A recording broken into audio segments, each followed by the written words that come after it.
मैं शपथ लेती हूँ कि विद्यार्थी मेरा धर्म है। मानवता की सेवा करना मेरा परम लक्ष्य है। राष्ट्र की उन्नति में मैं सदैव तत्पर रहूंगी। अपने कर्तव्य मार्ग पर आगे बढ़ते हुए एक स्वच्छ, सुंदर तथा भ्रष्टाचार मुक्त मैं भारत का निर्माण करूंगी। जय हिंद। हाँ, बॉटनी खत्म हो गई। आज से हम लोग फिजिक्स पढ़ेंगे, भौतिक विज्ञान पढ़ेंगे। वो देखा नहीं था क्या? ये नोट्स भेजता हूँ, देखते नहीं हो क्या तुम लोग? रात में भेजा था 12 बजे करीब, 12 साढ़े 12 बजे करीब भेजा था रात में। ये तुम्हारे लिए रात में मेहनत करता हूँ और तुम जो उसको देखने की भी जहमत नहीं उठाते हो कि देख ले खोल करके।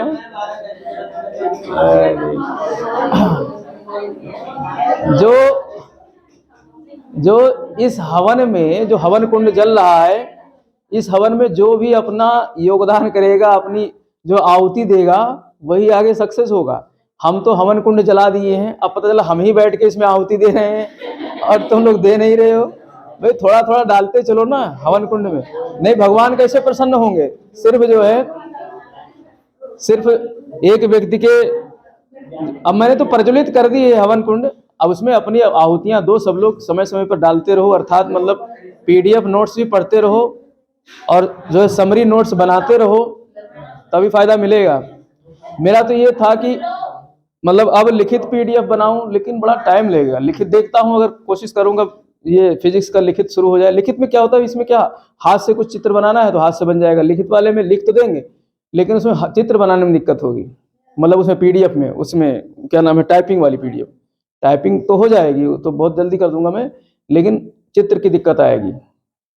तो देखता हूं, लेकिन हाथ से जो जा रही है, हाथ की पीडीएफ है, उससे आप जो है समराइज करो, समरी नोट्स बनाओ और जो है पढ़ते रहो, रिवाइज करते रहो। नहीं तो फिर क्लास लेके सोचोगे ना यहाँ तो पढ़ लिए बस सब याद हो गया, यहाँ से जैसे निकलोगे 4 दिन बाद सब भूल जाओगे। ठीक है, और 5वें दिन मतलब अभी तो यहाँ तो बैठे हो, तो यहाँ तो मतलब 80% 90% दिमाग में घुस गया। अगर आपने दिमाग को खोल के बैठा है तो, नहीं खोले हो तो कुछ नहीं जाएगा, खोल के बैठे हो तो 80-90% चला जाएगा।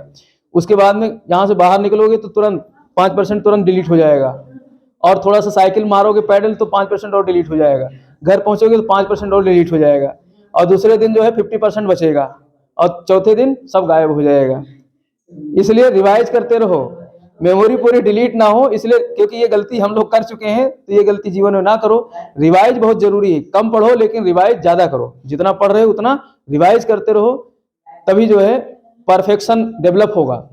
कहते नहीं, रिवीजन मेक्स डिवीजन, हमारा एक स्लोगन है, हमारा एक कहावत है, रिवीजन मेक्स डिवीजन। अगर डिवीजन अच्छी बनानी है तो रिवीजन करनी पड़ेगी। लेकिन यहाँ पर पढ़ाई डिवीजन बनाने के लिए नहीं कर रहे हो, पढ़ाई क्यों कर रहे हो? नौकरी पाने के लिए। तो रिवीजन मस्ट हो जाता है, रिवीजन पे रिवीजन, रिवीजन पे रिवीजन। ऐसा बनाओ नोट्स कि लास्ट में एक पेज में सारा आ जाए। सब सिखाऊंगा मैं कि जितना पूरा तुम्हारा सिलेबस है 4 पेज में खत्म, और फटाफट 2 सेकंड में रिवाइज, और परीक्षा हाल में चले गए पूरा सिलेबस 1 घंटे में रिवाइज करके। परीक्षा में गैप मिला आधे घंटे का, उसी में पूरा सिलेबस रिवाइज हो जाएगा। सब सीखोगे धीरे धीरे, लेकिन करना पड़ेगा हमारे साथ। ठीक, तो हम लोग आज से शुरू कर रहे हैं भौतिक विज्ञान। अब ये देखो, इसमें भी बहुत मजा आएगा। जो है सब्जेक्ट ऐसा है, बहुत मजेदार सब्जेक्ट है। तो अभी देखो हम लोग जो है ह्यूमैनिटीज पढ़ रहे हैं, तो हमारी जो है, हमारा ब्रेन क्या है, मतलब एक सीमित हो गया अपने मतलब शरीर पर। लेकिन वास्तव में है क्या, दुनिया क्या है? दुनिया का ही पूरा जो अध्ययन है, यहाँ पर मैटर है, जो पदार्थ है और एनर्जी है, उसका अध्ययन कौन करता है? फिजिक्स करता है, भौतिक विज्ञान करता है। तो हम गोता लगाते हैं बिग बैंग से। ठीक है, बिग बैंग से गोता लगाते हैं और आपको मैटर तक लेके आते हैं। तो आप जो है बिल्कुल अब तैयार हो जाओ कि आप बैठे हो बिल्कुल शून्य में, निर्वात में बैठे हो, कुछ नहीं हुआ है अभी, मतलब ब्रह्मांड की उत्पत्ति नहीं हुई है। और ले चलते हैं 13.7 बिलियन ईयर्स अगो। ठीक है, और कराते हैं एक पॉइंट से जो है बिग बैंग, महाविस्फोट कराते हैं। तो यहां पर हो रहा है क्या? महाविस्फोट हो रहा है। ठीक है, एक बिंदु से महाविस्फोट हुआ, और 1 सेकंड के 100वें हिस्से के समय में ही ये महाविस्फोट होकर के और यहां ब्रह्मांड की उत्पत्ति हो गई। ठीक है। ब्रह्मांड की क्या हो गई, उत्पत्ति हो गई। और ब्रह्मांड की उत्पत्ति के साथ ही दो चीज यहां पर बन के आया, एक मैटर बन के आया और एक स्पेस बन के आया। एक स्पेस बन के आया अर्थात जो है स्थान बन गया और मैटर बन गया, इसके पहले कुछ नहीं था। और साथ में आई एनर्जी, साथ में क्या आई, एनर्जी आई। ठीक, तो इसी चीज का, मैटर और एनर्जी का ही अध्ययन कौन करता है, फिजिक्स करता है, जो है भौतिक विज्ञान करता है। किसी चीज की भौतिक संरचना का अध्ययन करता है वो फिजिक्स क्या करता है, भौतिक विज्ञान। अब देखो इसीलिए जो है भौतिक विज्ञान, अब विज्ञान भी क्या है, विज्ञान एक्चुअली क्या है कि जो हम प्रकृति में देखते हैं, जो प्राकृतिक व्यवस्था है, इसको व्यवस्थित तरीके से, एक क्रमबद्ध तरीके से इसको अध्ययन करना, इसको देखना, पहचानना ही क्या है, विज्ञान है। नहीं तो अगर क्रमबद्ध तरीके से अगर उसका अध्ययन नहीं किया जाएगा तो फिर वो विज्ञान नहीं होगा, वो जो है एक बेतरतीब ज्ञान होगा। लेकिन विज्ञान के लिए अध्ययन का मतलब ही ये है किसी चीज को मतलब क्रमबद्ध तरीके से अध्ययन करना। और किस चीज का, प्राकृतिक चीजों का। भाई मानवीय चीजों का तो अध्ययन कौन कर रहा है, ह्यूमैनिटीज कर रहा है, मानविक की विषय कर रहे हैं। इसमें कोई चीज मतलब परफेक्ट नहीं होती है मानव की विषयों में। भाई नागरिकता भी हम लोग पढ़ रहे थे, नागरिकता में कोई भी चीज परफेक्शन नहीं है, कब संशोधन करके और किसको नागरिक बना दिया जाए, कोई परफेक्ट नियम नहीं है। लेकिन विज्ञान के नियम जो होंगे वो क्या होंगे, परफेक्ट होंगे। ठीक है, तो यहां पर परफेक्शन के साथ जो ज्ञान होता है वही विज्ञान होता है। और उस विज्ञान में भी जो भौतिक अवस्थाएं हैं, जो भौतिक पदार्थ हैं हमारे इस पृथ्वी की, उसका अध्ययन कौन करता है, फिजिक्स करता है, भौतिक विज्ञान करता है। तो भौतिक विज्ञान एक्चुअली दो चीजों का अध्ययन इसके इर्द गिर्द घूमता है, मैटर अर्थात पदार्थ, मैटर अर्थात पदार्थ, एनर्जी अर्थात ऊर्जा। इन्हीं दो ही केंद्र बिंदु है भौतिक विज्ञान के अध्ययन का। तो पदार्थ और ऊर्जा का अध्ययन करते हैं हम। अब जब महाविस्फोट हुआ, मैटर का जन्म हो गया, पदार्थ का जन्म हो गया, तो पदार्थ एक्चुअली क्या है, पदार्थ की सबसे छोटी इकाई पढ़े होगे तुम लोग, किसको कहा जाता है, एटम को कहा जाता है, परमाणु को कहा जाता है। लेकिन बाद में पता चला कि परमाणुओं की संरचना जो है कुछ इस तरीके से होती है, उसमें भी सबसे छोटी इकाई परमाणु नहीं है, बल्कि इसमें परमाणु के अंदर जो है इसके न्यूक्लियस में होते हैं, नाभिक में होते हैं, आपके न्यूक्लियस होता है। और इस न्यूक्लियस में होते हैं प्रोटॉन, कौन होते हैं, प्रोटॉन, और होते हैं न्यूट्रॉन। ठीक है, प्रोटॉन और न्यूट्रॉन, इसके चारों तरफ चक्कर लगाते हैं इलेक्ट्रॉन, इसके चारों तरफ कौन चक्कर लगाते हैं, इलेक्ट्रॉन। तो ये हर पदार्थ की ये व्यवस्था होती है, हर पदार्थ की, ये हम लोग पढ़ेंगे रासायनिक विज्ञान में, कहाँ पढ़ेंगे, केमिस्ट्री पढ़ेंगे ये सारी चीजें। लेकिन यहाँ पर समझ लो सिर्फ पदार्थ क्या है कि उसका एक न्यूक्लियस होगा जिसमें क्या होंगे, प्रोटॉन और न्यूट्रॉन होंगे, और उसके चारों तरफ इलेक्ट्रॉन जो है चक्कर लगा रहे होंगे। तो ये पदार्थ होती है। अब पदार्थ और ऊर्जा के बीच एक मतलब नाती पोते का जो है संबंध है, नाती पोते का कह रहा हूं, मतलब एक ऐसा अटूट संबंध है पदार्थ और ऊर्जा के बीच में। एक कैसा संबंध है, एक अटूट संबंध है। पदार्थ है तो ऊर्जा होगी, ठीक है, तो इन दोनों के बीच अनुन्याश्रित संबंध है, पदार्थ और ऊर्जा के बीच में अनुन्याश्रित संबंध है। ये क्या है, अरे मोमबत्ती नहीं है, फिजिक्स में क्या है, पदार्थ है। ये क्या है, पदार्थ है। अब इस पदार्थ में भी यही व्यवस्था है, न्यूट्रॉन, प्रोटॉन और इलेक्ट्रॉन इसके चारों तरफ हैं, पदार्थ की तो यही व्यवस्था है। ठीक है, और पदार्थ की दो पहचान और होती है। पदार्थ में एक तो होता है इसका अपना भार, क्या होता है, भार, वेट होता है, ठीक है, इसका भार होता है। और दूसरा होता है इसका जो है आपका मास, क्या होता है, मास, हिंदी में क्या कहते हैं मास को, द्रव्यमान। हाँ, पदार्थ का एक नाम द्रव्य भी है, पदार्थ का एक नाम द्रव्य भी है, हिंदी में द्रव्य कहते हैं। देखो द्रव और एक द्रव्य होता है, तो ये द्रव्य है लिक्विड और ये द्रव्य है, ये द्रव्य है जिसको मैटर कहते हैं, जिसको पदार्थ कहते हैं।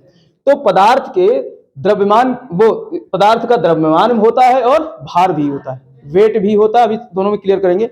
तो ये हमारा क्या है, एक पदार्थ है, ये एक पदार्थ है जिसमें क्या है, इसका एक अपना द्रव्यमान है और इसका अपना एक वेट है, कुछ भी वेट होगा, 10 ग्राम 20 ग्राम जो भी कुछ वेट होगा। और ये स्थान भी घेरता है, ये स्थान भी घेरता है। तो स्थान घेरता है, स्थान घेरने वाली चीज को कहते हैं द्रव्यमान, स्थान घेरने वाली चीज को क्या कहते हैं, द्रव्यमान।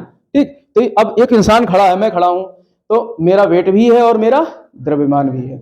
तो मेरा वेट और मेरा द्रव्यमान दोनों मिलकर के पदार्थ की रचना कर देते हैं।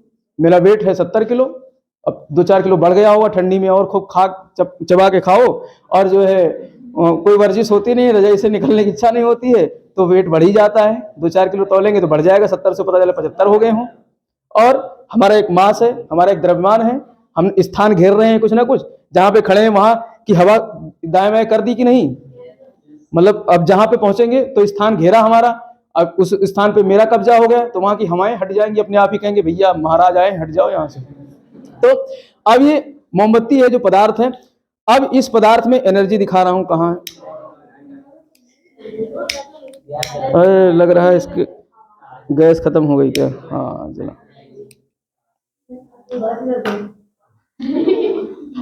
अब देखो एनर्जी है, दिख रही है एनर्जी, एनर्जी को दे भाई, इस ज्ञानेंद्रिया में इसको जो है अनुभव करती है। एनर्जी को कौन अनुभव करता है? ज्ञानेंद्रिया। और ज्ञानेंद्रिया हम लोग पढ़ चुके हैं मानव संवेदांगों में, कितनी ज्ञानेंद्रियां हैं? 5। तो अभी हमारी आंख इसको देख पा रही है कि नहीं देख पा रही है? देख रही है। क्या देख रही है? तीव्रता, इसके मतलब प्रकाश को देख रही है, प्रकाश की तीव्रता को देख रही है, ठीक है। तो ये एनर्जी है, और इसका चोली दामन का साथ है, नहीं तो ये उड़ जाए। चोली दामन का साथ मतलब ग्रेविटी ने इसको खींच कर रखा है, नहीं तो प्रकाश चला जाए, कहीं हम तो जा रहे हैं, हम तुम्हारे पास ग्रेविटी नहीं, गुरुत्वाकर्षण नहीं है, तो हम चले जाएंगे छोड़ करके। तो प्रकाश और पदार्थ के बीच जो है एक संबंध है, और इस संबंध को बनाकर रखा किसने है? गुरुत्वाकर्षण ने। इस पृथ्वी पर गुरुत्वाकर्षण होगा ही, ब्रह्मांडीय पिंड है ये, ठीक, अभी समझाएंगे। तो अब इसमें क्या क्या चीज है, अब यहां पर नजदीक ले जाएंगे अपने त्वचा को, तो क्या महसूस होगी? गर्मी, हीट महसूस होगी। तो एनर्जी हीट का भी रूप हो सकती है, एनर्जी प्रकाश का भी रूप हो सकती है, एनर्जी ऊष्मा का भी रूप हो सकती है, ठीक है। और एनर्जी जो है चमक, प्रकाश की चमक, इसका भी रूप हो सकती है। तो एनर्जी और पदार्थ दोनों का चोली दामन का साथ है, और चोली दामन का साथ कौन करा रहा है? ग्रेविटी, गुरुत्वाकर्षण, ठीक है। बंद हो जा। तो यहां पर जो है हम लोग यही फिजिक्स में यही चीज, पदार्थ और ऊर्जा, ये दोनों चीज ही घूमेंगे। तो पदार्थ में हमने जैसा कि बताया कि पदार्थ का क्या होता है? एक मास होता है, और एक क्या होता है? वेट होता है। एक भार होता है और एक, लेकिन वेट जो है ये बदलता रहेगा और द्रव्यमान नहीं बदलेगा। वेट जो है किसके कंपैरिजन में? अर्थ की, पृथ्वी के कंपैरिजन में वेट निकाला जाता है, ठीक है। अब जैसे पृथ्वी से बाहर चले गए चंद्रमा पे, तो वहां 10 गुना वेट कम हो जाएगा, 10 गुना वेट कम हो जाएगा चंद्रमा पे जाओगे, क्योंकि वहां पर वायुमंडल है ही नहीं, कम है वायुमंडल। पलायन वेग पृथ्वी पर 11.2 किलोमीटर प्रति सेकंड है, यानी इतनी तेजी से आप किसी वस्तु को फेंकोगे तो वायुमंडल से बाहर जाएगी। चंद्रमा पे तो 2-2.5 किलोमीटर प्रति सेकंड है, वहां तो फास्ट, बहुत तेजी से, मतलब धीरे से भी कोई चीज उड़ रही तो निकल जाएगी बाहर। तो वहां पर वेट कम हो जाएगा। लेकिन हम जाएंगे, अगर पूरा शरीर जा रहा है तो क्या शरीर का द्रव्यमान कम हो जाएगा? क्या पूरा शरीर पहुंचेगा? ऐसा थोड़ी नहीं खोपड़ी अलग पहुंच रही है और जो है हाथ अलग पहुंच रहे हैं, तो द्रव्यमान, मास पूरा जाएगा कि नहीं? तो मास नहीं बदलेगा, पदार्थ का मास नहीं बदलेगा, द्रव्यमान नहीं बदलेगा, और वेट बदलता रहेगा। यहां पर सिर्फ पृथ्वी के कंपैरिजन में पढ़ा जाता है। पृथ्वी पर भी जो है ध्रुवों से लेकर के और विषुवत रेखा तक द्रव्यमान, वो वेट बदलता रहता है, ठीक है, ग्रेविटी के कारण। किसके कारण? ग्रेविटी के कारण, गुरुत्वाकर्षण के कारण। अब जैसे ये मतलब हमारे पास क्या है, मतलब मार्कर है, और ये हमारे पास कागज है, ठीक है। अगर हम एक निर्वात मान लें, क्या मान लें? निर्वात। पूरे पृथ्वी को, मतलब जहां हम खड़े हैं, मान लीजिए कमरा निर्वात है, यहाँ पे कोई हवा नहीं है, कोई गैस नहीं है, किसी प्रकार से गैस नहीं, निर्वात। दोनों को छोड़ेंगे तो दोनों पृथ्वी पर एक समान गिरेंगे। अभी छोड़ रहे हैं तो पहले कौन गिर गया? मार्कर गिरा, और ढक्कन अलग गया। मार्कर गिर गया और ढक्कन ढूंढो भाई, कहाँ गया?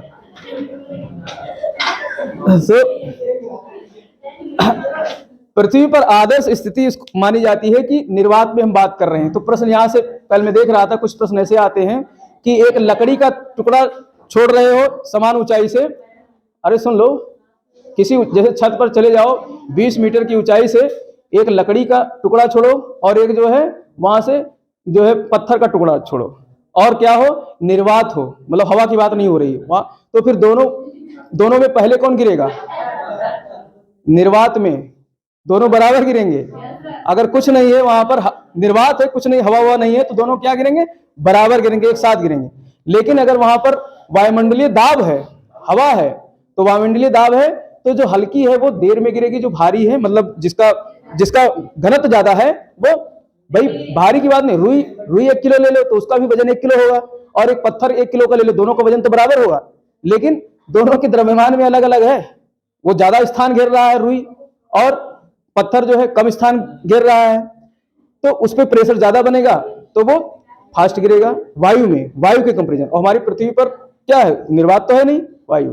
ठीक, तो अभी ये सब आगे क्लियर होगा ये सब बातें। तो यहाँ पर हम लोग फिजिक्स में जो है पदार्थ की बात करते हैं, और पदार्थ में दो चीजें हैं। क्या बात है, कैंडल लाइट जो है स्टडी चल रही है, कैंडल लाइट स्टडी चल रही है। तो मास और वेट ये अभी प्राइमरी क्लास है, तो इसमें बस खाली बेसिक चीजें जानो। अब ऊर्जा की बात करते हैं। ऊर्जा, तो ये यहां पर एक क्लियर होना चाहिए कि किसी भी पदार्थ का वेट जो है वो क्या होगा, घट बढ़ सकता है स्थान के अनुसार। जैसे चंद्रमा वाली उदाहरण दिया मैंने, चंद्रमा पे चले जाओगे तो आपका वेट क्या हो जाएगा, कम हो जाएगा। ठीक है, और द्रव्यमान लेकिन वही रहेगा। तो द्रव्यमान कहीं भी जाओगे, जैसे लोटा, बाल्टी और ये सब अपने पदार्थ है ना, तो कैंडल जैसे बताया, ये सब क्या है, पदार्थ है, और एक स्थान घेरते हैं। तो स्थान घेरने का मतलब क्या होगा, उनका अपना क्या है, मास है, द्रव्यमान है, ठीक है, और वेट है, वजन है।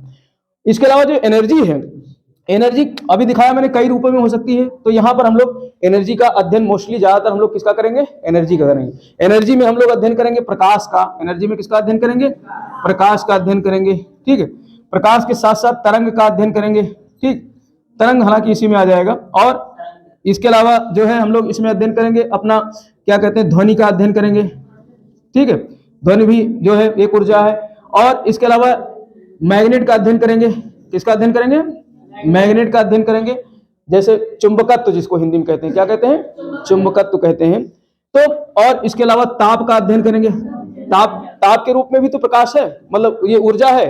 ताप का अध्ययन करेंगे, नहीं टेम्परेचर का अध्ययन करेंगे। ठीक, तो ये सब हम लोग जो है ऊर्जा के अंतर्गत अध्ययन करेंगे। फिजिक्स में इन सारी चीजों का अध्ययन किया जाएगा कि प्रकाश किस तरीके से चलती है, क्या व्यवस्था है प्रकाश की। ठीक है, ताप क्या है, ठीक, और ध्वनि, मैग्नेट, इसका जो है गुरुत्व, मतलब वो क्या, मैग्नेट मतलब चुंबकत्व की व्यवस्था, ये सारी चीजें हम लोग जो है फिजिक्स के अंतर्गत ये सारे पॉइंट्स हम लोग अध्ययन करेंगे बारी बारी से।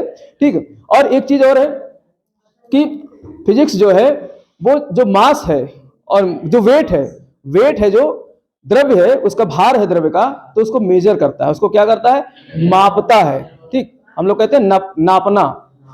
तो नापना पदार्थ की अवस्था के ऊपर निर्भर करता है कि किस इकाई से नापेंगे, मतलब वो एक क्षेत्र है या एक जो है डेंस पार्ट है, यानी जो है ठोस पदार्थ है, या द्रव्य है या गैस है, सबको अलग अलग तरीके से नापा जाता है।